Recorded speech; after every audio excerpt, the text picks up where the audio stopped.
Recordemos los potenciales retardados, que eran estos potenciales que tenemos acá, que a diferencia de los potenciales que teníamos antes, aparecía este TR que era el tiempo de retardo, es decir que ahora tomábamos en cuenta el tiempo que tardaba en llegar la influencia de las cargas fuente hasta el punto de campo que estemos considerando. Ese era el tiempo de retardo, que era el tiempo menos lo que tardaba en recorrer R, la velocidad de la luz. Lo siguiente va a ser calcular los potenciales retardados B y A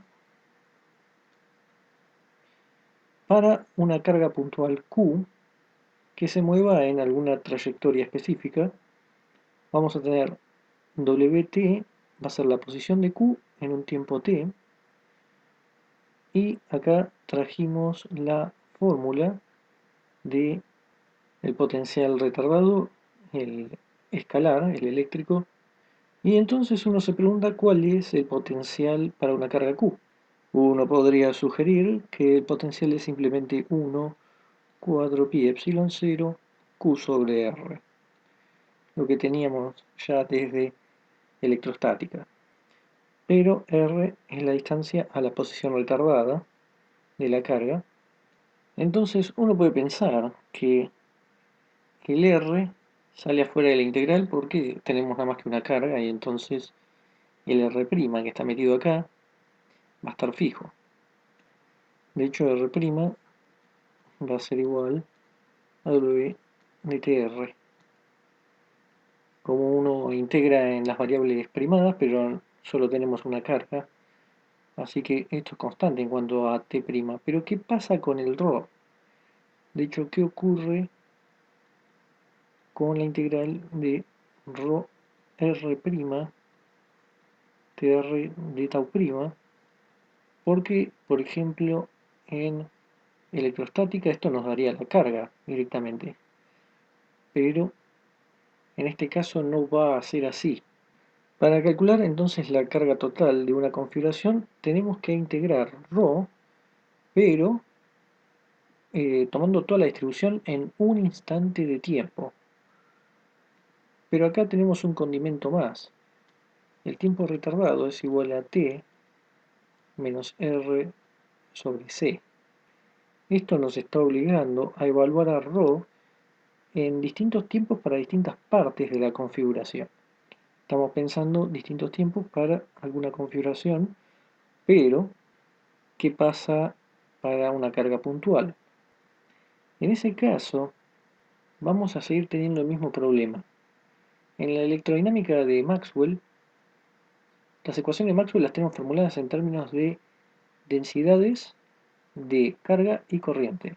Así que una carga puntual la tenemos que poner en términos de algún límite de una densidad cuando el tamaño tiende a cero, si es necesario, inclusive como hemos hecho con el delta de Dirac.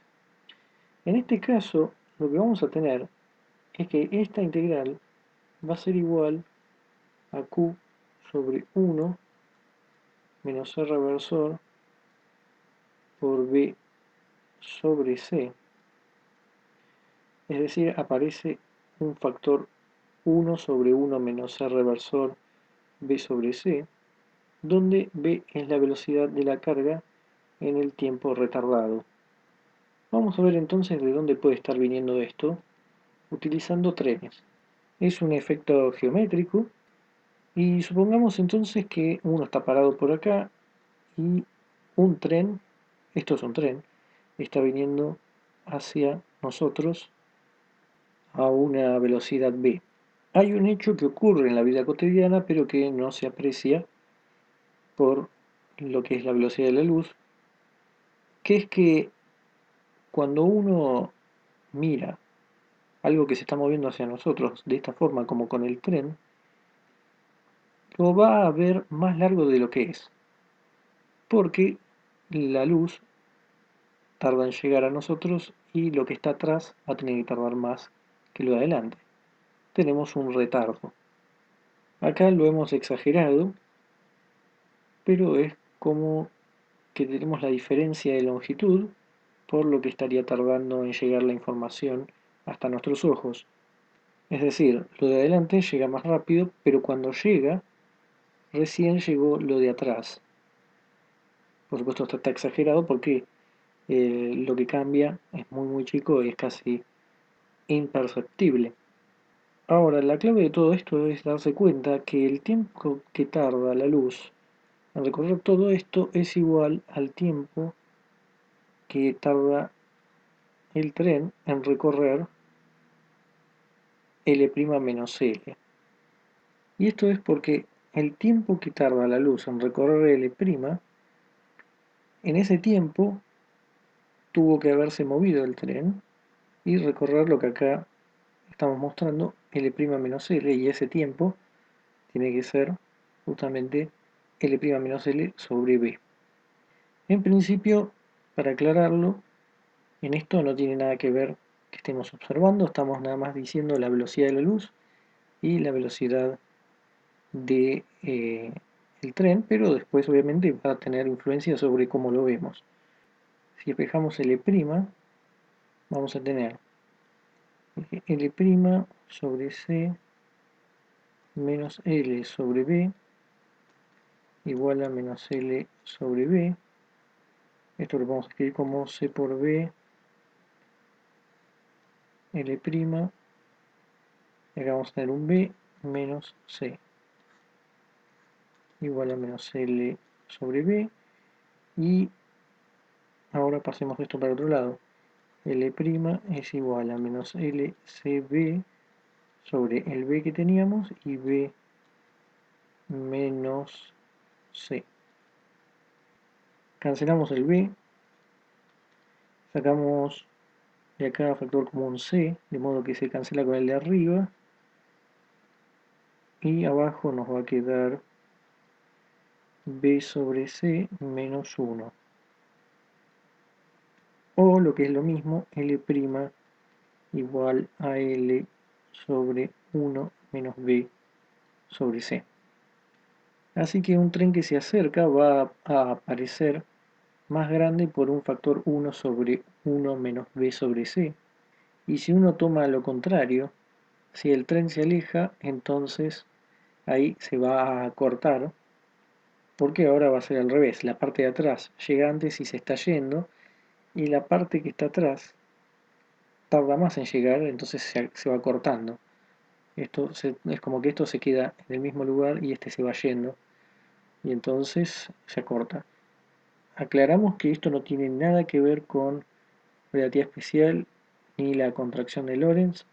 Esto es una consecuencia de que la luz tiene velocidad finita. En general uno puede tomar inclusive que uno está parado ya no de frente, sino en un costado, y el tren hace un ángulo θ en relación al observador. Suponemos que el tren está suficientemente lejos como para que los rayos que vengan de atrás y adelante sean paralelos, y otra vez vamos a tener que la parte de atrás tiene que tener más camino que la parte de adelante. Si la parte en rojo, esto es L, y toda la parte verde y roja, esto es L', entonces, considerando este ángulo θ, vamos a tener que L' coseno de θ sobre C es lo que tarda la luz en hacer todo esto. O sea, la distancia extra hasta acá, y acá justo es donde arranca la parte de adelante. Y tenemos lo mismo. En ese tiempo que pasa, viajando en velocidad ya para este lado, el tren se movió L' menos L sobre B. Así que si θ es igual a 0, recuperamos lo de antes, y si θ es igual a pi sobre 2, entonces estaríamos justamente con los rayos así, y nos tienen que llegar al mismo tiempo, por lo tanto esto se hace 0, y L' sería igual a L. Haciendo un despeje parecido al de acá, uno llega a que L' es igual a L sobre 1 menos B coseno de θ sobre C. Lo que ocurre también es que este efecto no distorsiona las dimensiones que son perpendiculares al movimiento. Es decir, el ancho, por ejemplo, no cambia nada, no tiene por qué, ya que acá lo que genera retardo es esta dirección. Aunque la parte de acá atrás esté más lejos, el tema es que no hay movimiento en ese sentido. Uno puede extender esto a volúmenes, donde tendremos el volumen aparente T' del tren se relaciona de la misma forma, pero acá abajo vamos a tener el R versor vector separación V sobre C. Por lo tanto, va a depender de que tengamos una velocidad en la dirección, esta R vector separación versor, que apunta justamente donde estamos nosotros. Si no hay movimiento en relación a nosotros, entonces ahí la velocidad va a ser 0 y no va a haber ningún cambio porque queda 1 y estas cosas son iguales. Y todo esto lo estamos haciendo para decir que si queremos hacer una integral como la que teníamos antes de ρ, donde el integrando se está evaluando en un tiempo retardado, entonces el volumen efectivo se modifica por el factor este que hemos mencionado con los taus. Y observen que el factor 1 sobre 1 menos el reversor b sobre c no depende del tamaño, no depende ni de L', ni de L, ni de nada que tenga que ver con eso. Por lo tanto, en el caso de una carga puntual, también hay que hacer la corrección. Ahora, ¿qué es lo que ocurre con el tiempo de retardo? Nosotros podemos despejar el R reversor, que va a ser igual a TR menos T. Vamos a cambiarle los signos y multiplicar por C. Vamos a escribirlo directamente CT menos TR. Y habíamos dicho que R' es WTR. Por lo tanto, acá lo que vamos a tener es R menos el R', que es WTR, igual a CT menos TR. Recordemos que WT nos da la posición de Q en un tiempo T. Si lo tenemos graficado, acá tenemos la trayectoria de Q. Entonces vamos a tener que la parte izquierda de lo que vimos recién, R menos WTR, es exactamente la distancia que la influencia electromagnética tiene que viajar desde donde estaba la carga hasta el punto de campo. Y del otro lado tenemos CT menos TR, donde T menos TR es el tiempo que le lleva a hacer el viaje a la luz. Ahora vamos a observar que como mucho puede haber un punto de la trayectoria que está, digamos, en comunicación con R. Supongamos que hubieran dos, digamos R1 igual a CT menos T1, y tenemos otro que es R2, es CT menos T2. Entonces, teniendo en cuenta esto, no hemos más que asignar un R1 igual a un tiempo 1 y R2 igual a lo mismo pero con tiempo 2. Así que si tuviésemos esto, R1 menos R2 restando ambos, tiene que ser igual a CT2 menos T1. O también podemos escribirlo como R1 menos R2 sobre T2 menos T1 igual a C. Y en el fondo esto nos está diciendo que la velocidad promedio de una partícula en la dirección del punto R que está metido dentro del R vector separación, o sea, acá tenemos el R y tenemos que de dos partes de la trayectoria está viniendo la información al mismo tiempo. Entonces en esa dirección nos está dando que tiene una velocidad promedio igual a c, y no estamos contando cualquier otra dirección. Por lo tanto, esto no puede ser. Una carga no puede ir a la velocidad de la luz. y entonces solo podemos tener un punto retardado, digamos, que contribuye a los potenciales en cualquier momento. En el fondo lo que estamos diciendo es que si tenemos un observador en R, tenemos algún objeto que está pasando por ahí en vez de la carga, uno ve ese objeto en un solo lugar a cada tiempo, porque a cada momento nos están llegando luz de un solo lugar y no de otros lugares retardados, llegan en distintos tiempos. Distinto sería en el sonido, donde uno podría tener una persona que le habla a otra, pero si pudiera correr a la velocidad del sonido, podría hablar acá y luego hablar de vuelta acá, y llegarían dos sonidos al mismo tiempo. El objeto no tiene forma de alcanzar a la luz para que nos llegue dos veces la imagen de la partícula en un mismo tiempo. Así que en definitiva el potencial eléctrico nos termina quedando primero el 1,4pi epsilon 0, y ahora tenemos que ir al resultado de la integral de ρ y multiplicar por el r. Eso nos va a quedar qc rc menos r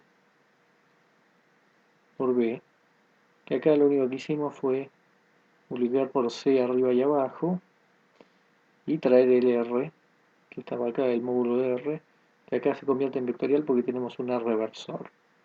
Así que este es el potencial que queda para la carga que se está moviendo. Esta velocidad es la velocidad de la carga en el tiempo retardado y r es el vector desde la posición retardada hasta el punto de campo r. Y sabiendo que la densidad de corriente, nuestro, digamos, J va a ser igual a ρ por b, podemos escribir quién va a ser el vector potencial magnético, otra vez teniendo en cuenta la fórmula para el vector potencial magnético en el caso retardado. Esto va a ser mu0, 4pi, y una integral de ρ r' btr sobre el r de tau prima, y esto es igual a mu0, 4pi, va a salir el b, va a salir el r como pasaba en el caso anterior, porque esto depende más que de tr, en el caso del b. Y nos queda otra vez ρ r' tr de tau prima, y esto ya sabemos cuánto es porque es lo mismo que antes. Por lo tanto, el vector potencial magnético nos va a quedar mu0, 4pi, qcb sobre rc menos r escalar b, y lo único que tuvimos que agregar entonces es el b y cambiar el mu0, 4pi. Esto se puede escribir como b sobre c cuadrado por b rt, es decir, lo que nos dio del potencial eléctrico, que es esto, y le agregamos b y un c cuadrado. Este c cuadrado, 1 sobre c cuadrado es mu0 epsilon 0, que eso hace aparecer este mu0 y cancela el epsilon 0 del b. Entonces, estos dos potenciales que nos dieron, que tenemos acá y el que tenemos acá, se llaman los potenciales de Liénard